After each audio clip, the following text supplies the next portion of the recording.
Digamos todos juntos en el nombre del Padre, y del Hijo, y del Espíritu Santo. Amén. Ven Espíritu Santo, llena los corazones de tus fieles, y enciende en ellos el fuego de tu amor. Envía, Señor, tu Espíritu, y todo será creado, y se renovará la faz de la tierra. Espíritu Santo, fuente de luz, ilumínanos. En el nombre del Padre, y del Hijo, y del Espíritu Santo. Amén. Muy bien, mis queridos hermanos, pues ahora sí vamos a dar inicio formalmente a nuestro curso que hemos llamado Figuras Bíblicas de Espiritualidad. Al hablar de figuras bíblicas nos referimos en primer lugar, y evidentemente me parece a mí, a personajes de la Sagrada Escritura. Personajes que por otra parte creo yo también son bastante pues interesantes y llamativos, atractivos, ¿sí? Por ejemplo, el día de hoy hablaremos de Moisés, pero también tenemos pensado hablar de Elías, hablar también de Samuel, por ejemplo, y ellos del Antiguo Testamento y del Nuevo Testamento hablar de José y de Pablo, San José y San Pablo. No es la intención agotar todas las figuras de espiritualidad en la Biblia. No se podría en un curso ni de 5 sesiones como el nuestro, y tampoco se podría en un curso de un año, por así decirlo, porque en la escritura, pues lo que está ahí puesto es justamente para nuestro crecimiento en la fe, para una fe vivida, y una de las definiciones de espiritualidad es justamente esa, fe vivida. Cómo se vive o cómo vives tu fe, eso para algunos es lo que significa espiritualidad. De hecho, pues hay varias definiciones de esta palabra, de esta idea de espiritualidad. Nosotros vamos a hacer una primera aproximación y después vamos a caer en la que voy a proyectar un momentito más. ¿Por qué? Porque en realidad nosotros ya desde nuestra fe cristiana tenemos la definición de que la espiritualidad es un estilo de vida conducido por el Espíritu Santo que nos intenta asemejar a Cristo para poder llegar a la vida eterna en el Padre. Y esa para nosotros es una definición completa de espiritualidad. Sin embargo, pues vamos a ver 3 personajes del Antiguo Testamento. Y en el Antiguo Testamento aún no se habían, perdón, revelado ni el Hijo ni el Espíritu Santo. Entonces, ¿deberíamos decir que ellos no tuvieron una espiritualidad? No, por el contrario, nosotros podemos afirmar sin temor a equivocarnos que realmente tuvieron una espiritualidad, vivieron de una manera que es ejemplar. Ahora bien, esa espiritualidad cristiana en el sentido estricto de la palabra no lo fue, pero sí fue un estilo de vida basado en la fe en el único y auténtico Dios, en el mismo Dios de Jesucristo, en el mismo Dios que en Jesucristo se reveló de manera plena y que después el Espíritu Santo nos ayudará a vivir en esta dimensión cristocéntrica, por supuesto. Por lo tanto, vamos a hacer otra definición de espiritualidad que sea más incluyente sin dejar de lado, por supuesto, lo que acabamos de decir. Pero antes había olvidado este punto. Por si alguien está interesado, le, les comento rápidamente. Estos textos son algunos de los que hemos estado utilizando para elaborar nuestro curso. Tenemos arriba a la derecha de Klaus Berger, ¿qué es la espiritualidad bíblica? Fuentes de la mística cristiana. Tenemos también allí, ¿qué se sabe de la espiritualidad bíblica? De Fidel Aispurúa, es un nombre un poquito difícil. Y por último, la editorial Verbo Divino también ha estado editando unos textos que se llama Personajes del Antiguo Testamento. Llevan, o bueno, yo he visto solamente 2 volúmenes del Antiguo Testamento, y además de esos 2 tengo un volumen de personajes del Nuevo Testamento. Son 3 los que yo colectado, y también tengo algunos otros textos sobre personajes de la Biblia en general, por supuesto, ¿no? Hemos comentado en otras ocasiones que los diccionarios siempre serán importantes. Diccionarios bíblicos siempre serán importantes, porque si bien es cierto que la Biblia en su origen es un texto muy sencillo, es el texto para los sencillos, no únicamente de espíritu, sino los sencillos en toda la extensión de la palabra, pues resulta que esos sencillos a los que va dirigida la escritura son sencillos de otra época y de otro lugar. Por tanto, nosotros a veces no manejamos su mismo lenguaje, no conocemos las ideas y las referencias que ellos tenían, y por eso siempre es bueno y es sano tener diccionarios, vocabularios, mapas incluso que nos puedan ir ubicando un poquito más en contexto y que no nos suene como a historias muy lejanas a nosotros, sino que por el contrario, al escuchar las historias ahí narradas en la Sagrada Escritura, podamos también nosotros sentirnos dentro de esa narración, podamos comprender la narración. De esa manera para nosotros va a ser mucho más fácil adecuarnos en el propio sentido de la interpretación bíblica. Bien, dicho esto entonces, estos textos son pocos, 5 más los diccionarios que hemos utilizado para los temas de este curso, y hay muchos otros también que tratan sobre espiritualidad en general, sobre teología espiritual y sobre espiritualidad bíblica. Entonces, creo que por fuentes es cuestión de buscar un poquito, tanto en las librerías, libros físicos, vaya, como en algunas editoriales que ya manejan los libros virtuales para descarga y demás. Entonces, queda abierta esta, solamente quería presentarles algunos textos. Ahora sí, vamos entonces con lo que habíamos comentado. ¿Qué vamos a entender en este curso por espiritualidad? Repito, no es para nada una definición académica propiamente, ¿no?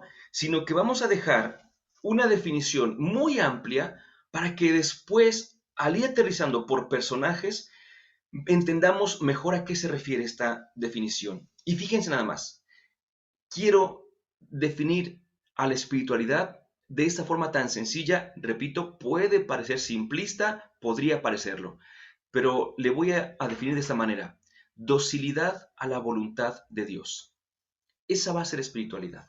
Así la vamos a entender en este curso para que podamos nosotros acercarnos a los personajes que vamos a tratar. Ya comentamos que para el cristianismo la espiritualidad es un estilo de vida que es guiada, esta vida o este estilo es guiado por el Espíritu Santo, que nos va asemejando más a Cristo para que de esta manera podamos encaminarnos a la vida eterna en el seno de nuestro Padre. ¿Sí?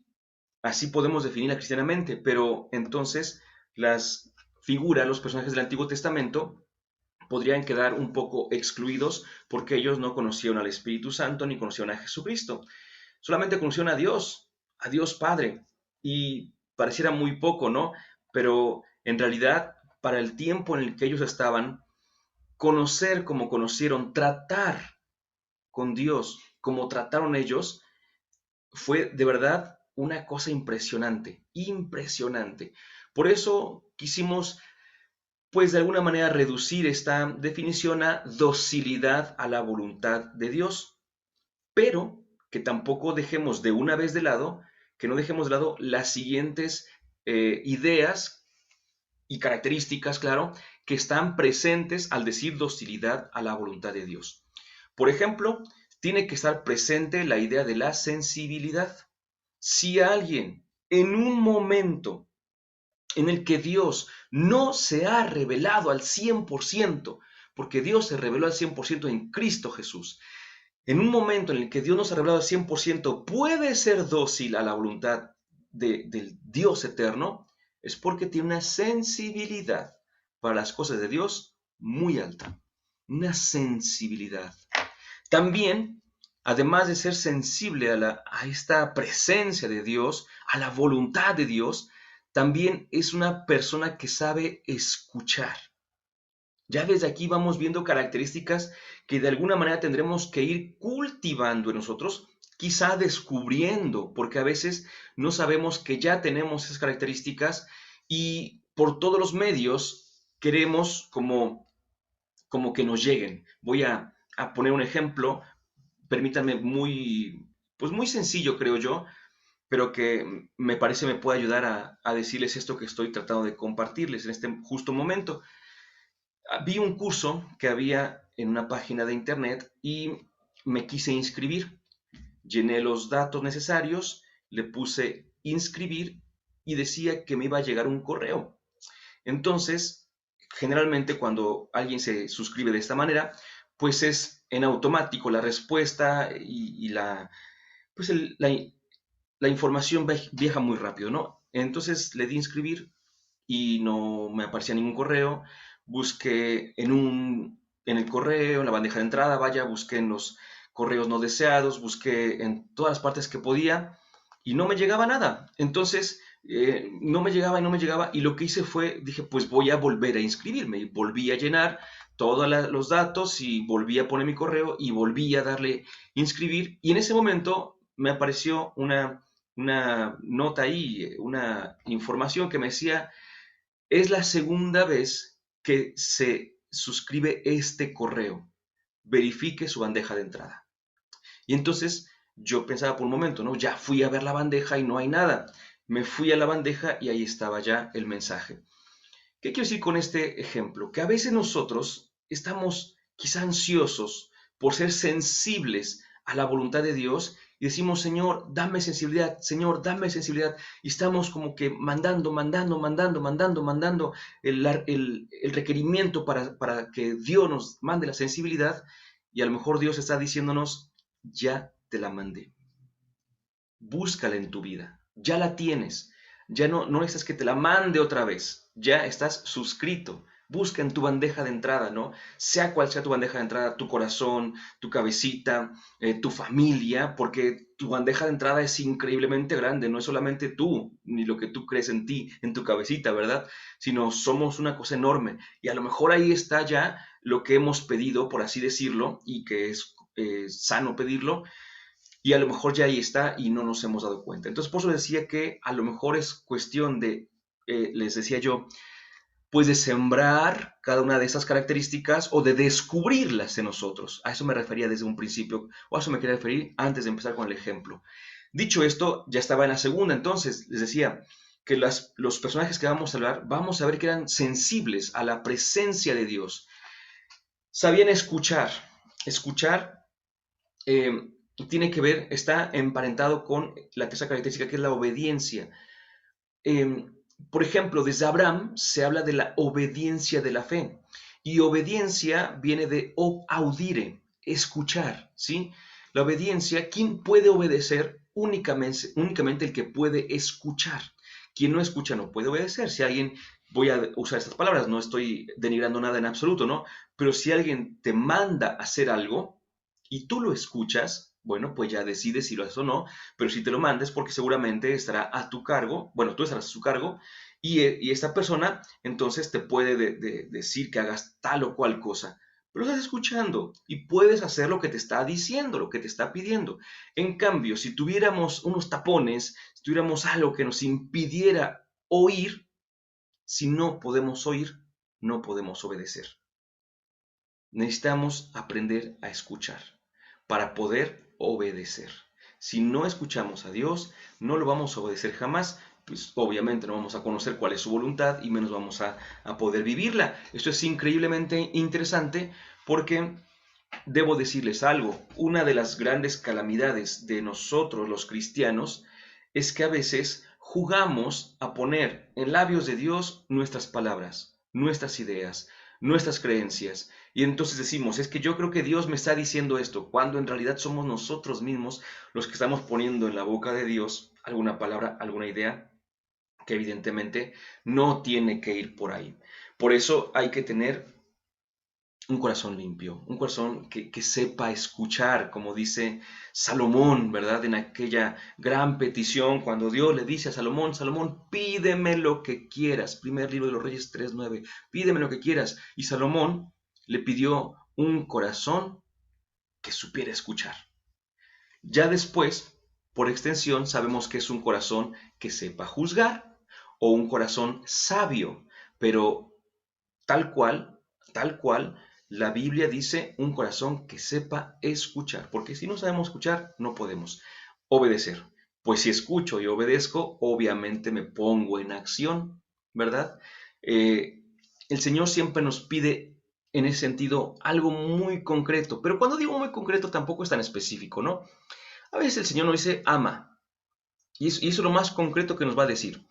Nosotros tenemos que descubrir qué es el amor, cómo se ama y cómo se ama particularmente a una persona. La forma en la que amo a una persona no necesariamente es la misma forma en la que voy a amar a otra persona, ¿sí? Puede ser alguien, por ejemplo, que sea muy libre, que sea tan libre que raye, por así decirlo, en una relajación de vida, ¿sí? Entonces tengo que amarle de una manera. Puede ser alguien tan tímido que entonces su vida pues no raye en esta relajación, por supuesto, sino que sea muy introspectivo o muy introvertido, mejor dicho, ¿no?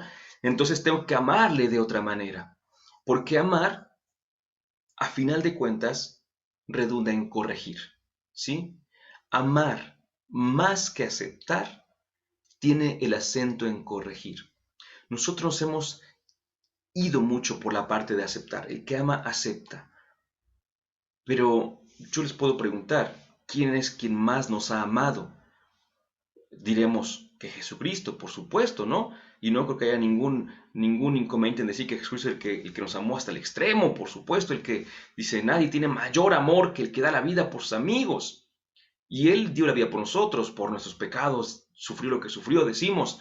Muy bien. Y les pregunto, ¿qué fue lo primero que dijo Jesucristo cuando empezó a predicar? Conviértanse.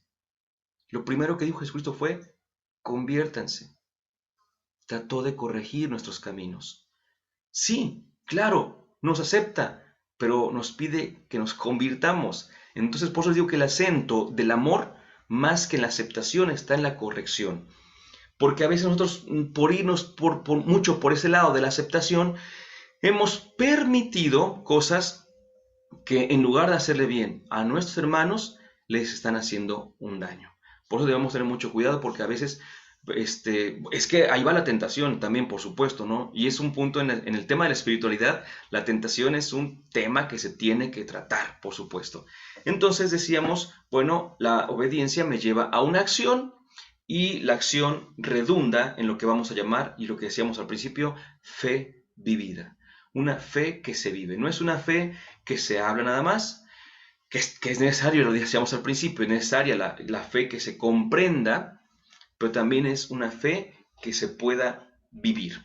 De esta manera, pues nos van a preguntar, por supuesto, por nuestra fe, y ya nosotros tendremos la oportunidad de hablar de esta fe de la que estamos viviendo, por supuesto. Entonces, todo ello implica la palabra espiritualidad, pero dice aquí docilidad a la voluntad de Dios. Entonces, ahí es donde anclamos el Antiguo Testamento con el Nuevo, porque Dios no hay más que un solo Dios, ¿sí? No hay más. Decía el Papa Francisco que lo contrario a la fe, yo leía este documento y decía lo contrario a la fe, yo pensé que iba a decir lo contrario a la fe, a creer, pues es como el no creer, el ateísmo, algo así, ¿no?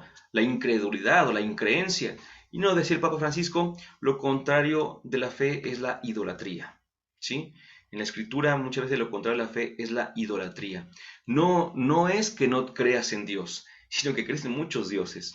Entonces, hay que tener mucho cuidado, porque lo sabemos.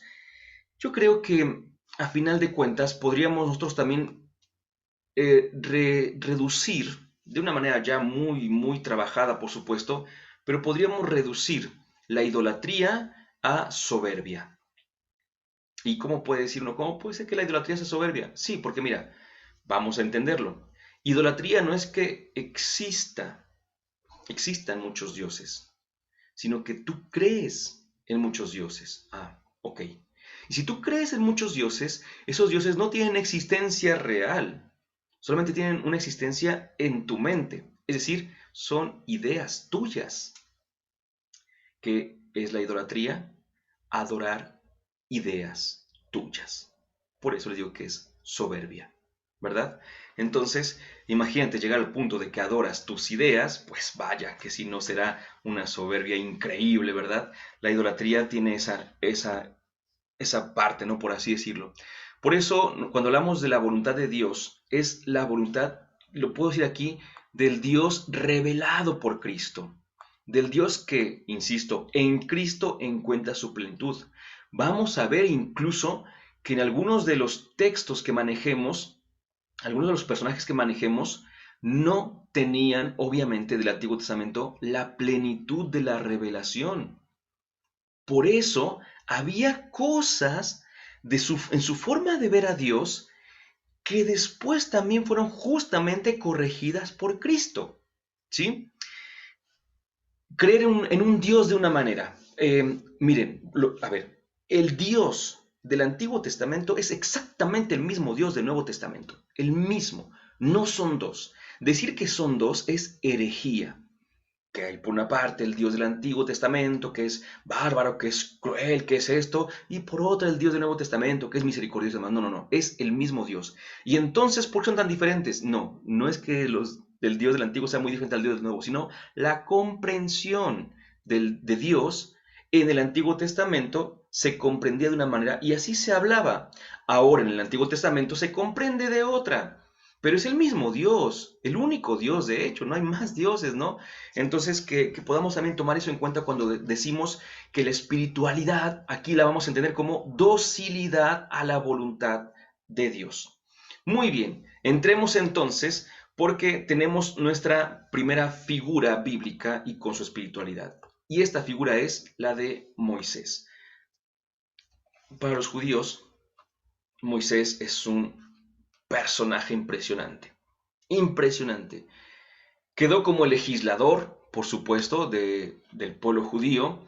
Sabemos que todavía hay quienes atribuyen el Pentateuco o Torá, es decir, la ley, la enseñanza, también se puede traducir como enseñanza Torá, se le atribuye a Moisés. Muchos todavía se lo atribuyen a Moisés. Hoy sabemos por estudios bíblicos que Moisés no es el autor de los 5 libros del inicio de la Biblia, pero su figura queda como la figura, como el legislador más grande, ¿no?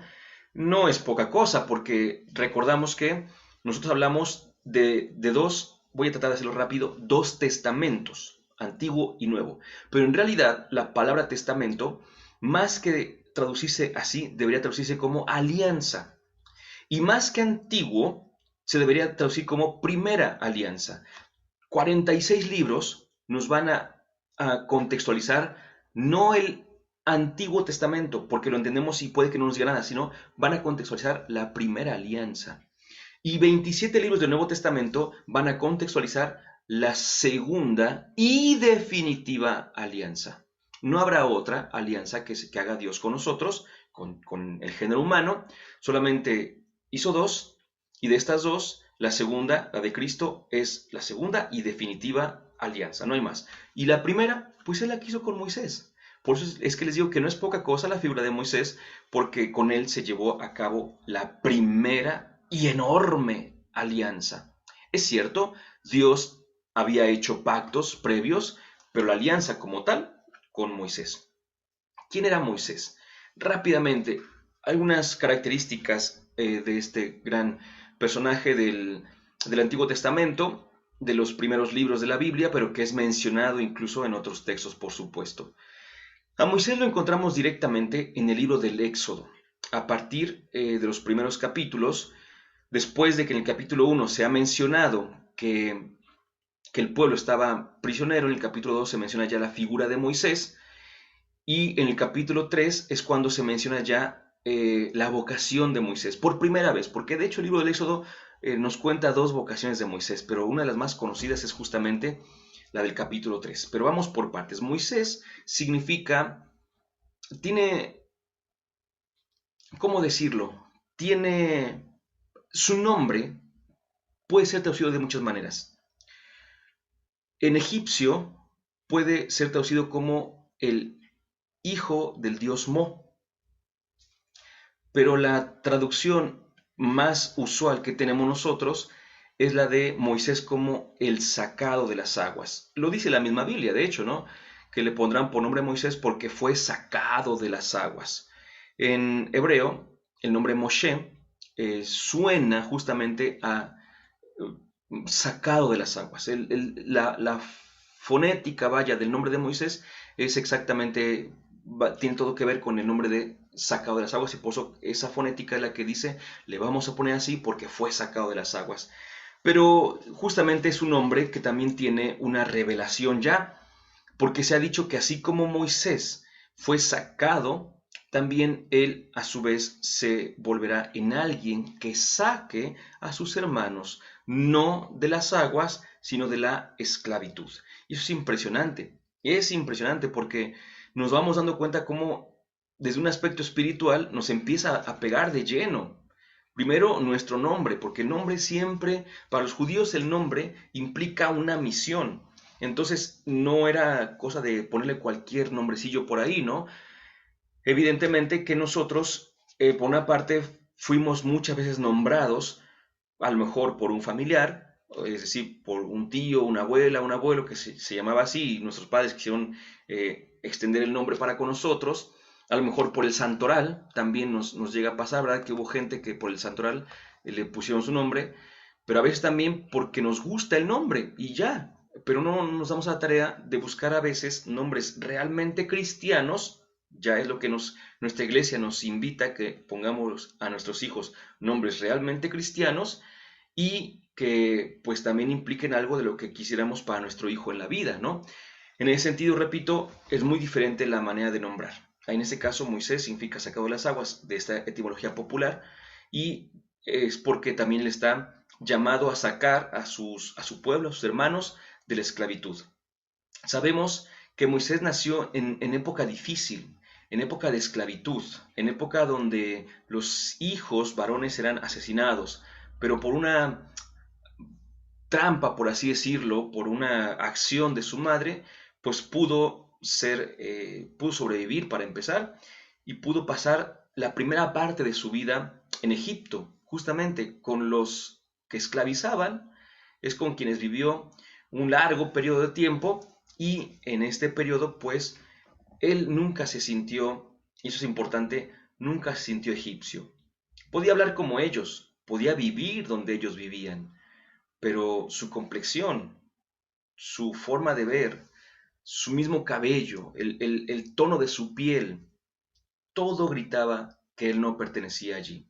Fíjense qué camino tan interesante, ¿no? Ser rescatado para ser esclavizado, por así decirlo. Y ser esclavizado siendo esclavo, porque a veces uno piensa que el que esclaviza es libre, pero no necesariamente. El que esclaviza muchas veces está más esclavizado que aquel a quien él somete. Entonces, importante pues que la figura de Moisés entra en esta dinámica con los egipcios, pero en su interior, ahí es donde ya empezamos a ver un poquito la sensibilidad, en su interior él sabe que no va por ahí.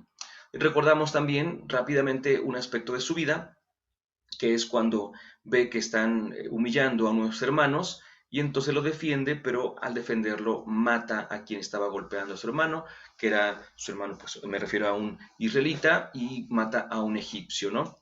Esto tiene, por una parte, evidentemente, tiene un carácter simbólico, no es neta o exclusivamente histórico, porque aunque tenga un sustrato histórico, la idea al presentarlo de esa manera es más teológica. Se requiere en el juego literario, por así llamarle, en la narración literariamente hablando, se requiere de un punto de quiebre. Y este punto de quiebre, este momento dramático, empieza justamente cuando Moisés tiene hermano frente a hermano, hermano israelita, hermano egipcio. De una manera podemos decirlo así, ¿no? Y entonces este quiebre está en ¿a quién vas a elegir, Moisés? ¿A quién? ¿Con el que estás bien? ¿Con el que te tiene, pues todo, te tiene en un pedestal, por así decirlo? ¿O con quien debes estar? Incluso, la pregunta que le haría Jesucristo a Moisés en ese momento sería, ¿de quién te vas a hacer prójimo? ¿De quién? Pues dirá Moisés, pues del que está siendo humillado. Ah, bueno, pues ahí va, ¿no? Y entonces pues decíamos mata al egipcio, lo entierra, lo esconde por allí. El otro día viene otra vez, Moisés se enfrenta ahí otras con sus hermanos que están peleando e intenta calmarlos y le dice, no, ¿qué? ¿Me vas a matar como matas al egipcio? Híjole, ¿quién te puso como juez entre nosotros? Moisés se espanta y huye. Ahí viene la tentación. Ahí está justamente el ámbito de la tentación. Es un tema, les decía, que en la espiritualidad tiene que ser tratado, primero, siempre, y segundo, con guantes, ¿verdad? No podemos dejar de lado la tentación. Hasta las personas que diríamos con una espiritualidad muy fina, pues tienen tentaciones que a veces los hace caer en esa tentación. Ojo, cuando decimos caer en la tentación, no debemos pensar únicamente caer en la tentación de, de robar, de matar, de la tentación de la lujuria y todo esto. No necesariamente es eso. A veces la tentación es simplemente creer, por ejemplo, a veces, por ejemplo, creer que lo estás haciendo bien, que vas bien, ¿no? Y te confías. Creer que te hace falta más y te mete una idea escrupulosa. O creer que te hace falta un poquito, que no te hace falta tanto, que le moderes un poquito y empieza un poco la pereza también, ¿no? O sea, la tentación es tan fina, pero tan fina que sí hay que detenerse para poder ver si no es un espejismo lo que está ante nosotros, porque si es un espejismo de la tentación, híjole, vamos a caer redonditos. Moisés entonces huye. El Señor, por otra parte, va a ir tras él. Aquí hay una cosa que quiero también comentar, porque en algunas partes he visto una frasecita que a mí me parece eh, equivocada, por supuesto, que dice que cuando Dios te quiere, te sigue, te persigue hasta que te consigue. Y yo diría, no, a ver, no, no, no, por favor. Entendamos que si algo nos ha dado Dios es libertad, libertad. Y si Dios te va a perseguir hasta conseguirte, el mismo que te dio la libertad no te está respetando. No, no, no. Dios sí te sigue, por supuesto. No te persigue en ese sentido así como ya medio psicótico el asunto, ¿no? O psicópata, mejor dicho. Siempre te muestra alternativas. Dios siempre te va a mostrar alternativas. Siempre, siempre, siempre, siempre. Y Dios va a respetar lo que tú decidas. No te va a obligar. Jamás te va a obligar. Eh, lo que siempre va a hacer es que siempre te va a salvar, ¿sí? Siempre te va a salvar. Él te va a presentar la alternativa, por ejemplo, de la vida y la muerte. Un texto clásico de la espiritualidad, Deuteronomio 30:15, delante de ti ponemos la vida y la muerte. ¿Tú qué eliges? O sea, ¿qué es lo que quieres elegir? Y Él no te obliga a que elijas la vida, pero cuando eliges la muerte, te respeta, por así decirlo, pero te quiere rescatar. Siempre te va a rescatar en ese sentido, ¿no? Entonces es lo que tenemos que entender, que no pensemos que somos marionetas de Dios, no, de ninguna manera. Somos seres libres, creados en su amor y en su misericordia, nos ha hecho libres, nos ha hecho inteligentes también, y aún con toda esta inteligencia nos equivocamos bastante también, pero bueno, pues así es la vida, y así somos nosotros de necios a veces, y bueno, tenemos que ir entonces buscando este camino. Moisés huye, esa fue la primera tentación, que es huir. Es una tentación, ¿en qué sentido? En que no huye para librarse, para ser libre, huye para esconderse. Si uno huye de un lugar en el que estás siendo esclavizado y tú huyes de esclavitud, perfecto, huye, huye. Pero si tú huyes para esconderte, incluso para esconderte de Dios, como lo hizo Adán, entonces algo está mal. La misma acción puede tener diferente cualidad moral espiritual. ¿Sí? La misma acción. Uno puede decir, mira, fulanito donó, ahorita que está la colecta para nuestro seminario, fulanito donó tantos miles de pesos para el seminario. La misma acción puede tener tanto causas distintas como efectos distintos en las personas según dos personas que hayan dado la misma aportación, pero una puede haber dado realmente por una libertad que tiene perfecta y otra lo puede haber dado por lo que se le va a reconocer, por lo que se van a decir o por sentirse más que los demás. Entonces es la misma acción, pero no necesariamente es exactamente igual para las personas. Por eso no podemos hablar de acciones, sino también tenemos que hablar únicamente de acciones, sino también tenemos que hablar de intenciones y obviamente libertades, apegos y todo esto que en otros cursos hemos también comentado y que también puede ser digno de retomar en un momentito más. Moisés huye y se va, empieza como que otra vida, una segunda vida que tampoco era la suya. La primera vida no era suya, estaba viviendo la vida de un egipcio y él no era egipcio. En la segunda vida de Moisés se va a Madián y allí está viviendo en un país que no es el suyo, se siente tan mal que a su hijo le pone Gersón, que significa forastero en tierra extraña, él se sentía totalmente vapuleado y mal, y entonces incluso trabajaba para su suegro, no tenía nada para él, por así decirlo, ¿no? Estaba viviendo otra vida, una segunda vida que tampoco era la suya. Yo no sé cuántas vidas llevamos ustedes y yo viviendo que no son la nuestra. Vivimos de una manera, ya vimos que por ahí no era, vivimos de otra y estamos tratando, pero a lo mejor estamos tratando mal, ¿sí? Entonces hay que ver si no también tenemos que quitar esa vida e ir por otra, como lo hizo Moisés. ¿Qué es lo que hizo Moisés? Y aquí viene la parte de la sensibilidad, bien bonita. Ya se había mostrado Moisés sensible cuando defendió a su hermano, se mostró también sensible cuando defendió a la que después va a ser su esposa, Séfora, y es muy sensible a las cosas. Incluso dice que una vez pues estaba con el rebaño de su suegro, y viene la tercera parte que vamos a tratar, que es el desierto, porque estaba pastoreando a este rebaño, insisto, y fíjense qué interesante, porque dice que como no encontraba dónde llevar al rebaño, lo llevó un poco más allá del desierto. No era propiamente el desierto, era más allá del desierto. Nosotros vamos a detenernos en el desierto porque ahí estuvo la tercera parte de su vida. Pero aquí Moisés va y ve una zarza, dice la escritura, que arde, pero que no se consume.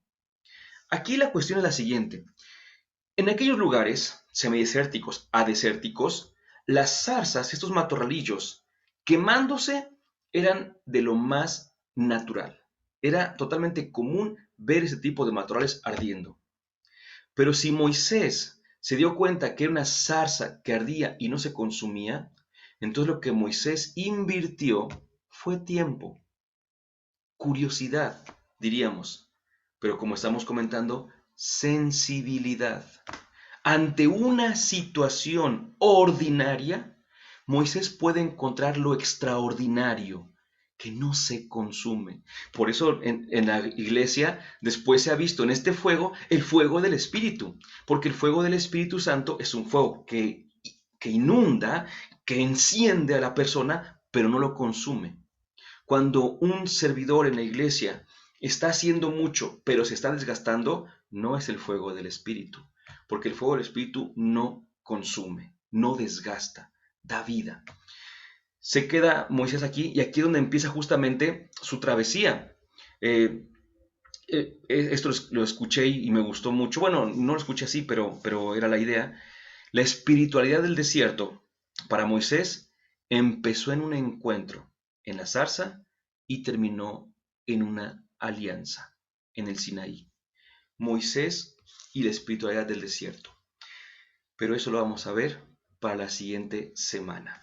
Así es, decimos juntos, Dulce Madre, no te alejes, tu vista de nosotros no apartes, ven con nosotros a todas partes y nunca solo nos dejes. Ya que nos proteges tanto como la Madre, haz que nos bendiga el Padre, el Hijo y el Espíritu Santo. Amén.